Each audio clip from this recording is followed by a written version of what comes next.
चाहे बीएसएनएल हो, चाहे बहुत सारे, कभी आपने सुना होगा एमटीएनएल भी था, ऐसे बहुत सारे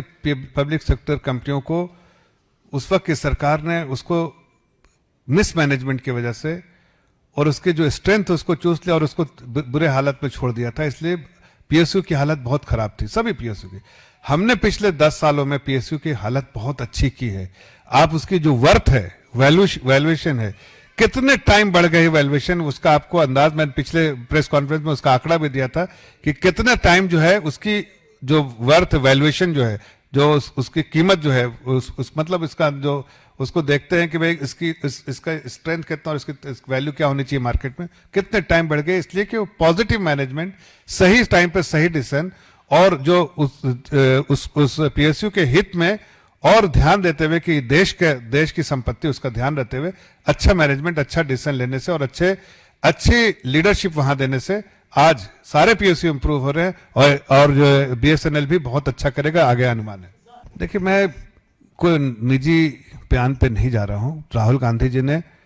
अब किसी भी निजी बयान पे, मैं उनका अपना निजी बयान होगा उसके बारे में जानकारी नहीं, लेकिन मैं इतना कहना चाहता हूं कि राहुल गांधी जी ने सदन के पटल पे जो झूठ बोला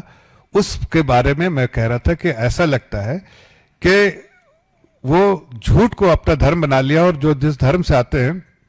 उसको अपमान कर रहे हैं, जिसके लोग जो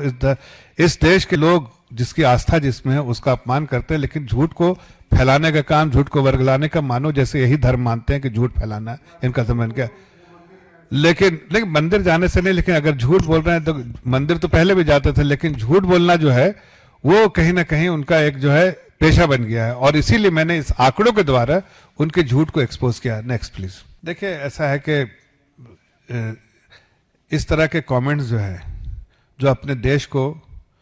पीओके से कंपेयर करना या फिर किसी और चीज से कंपेयर करना या अपने देश को नीचा दिखाने का काम,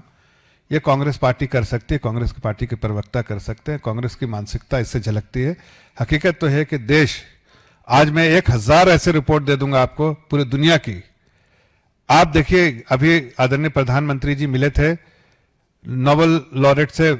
ऑस्ट्रिया में, उसने क्या कहा, उन्होंने क्या कहा अपने देश के बारे में। ये देश के बारे में उनका विचार है, जो यहां नहीं रहते और पूरी जानकारी इस देश के बारे में निचोड़ करके रखते हैं और सच्चाई को बोलते हैं। अब उनका तो कोई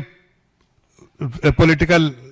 एम्बिशन है नहीं है, इनका पॉलिटिकल एम्बिशन है, इसलिए झूठ को बढ़ाने का काम करते हैं और इस तरह की ओछी चीजें जो है पब्लिक स्पेस में लाते हैं।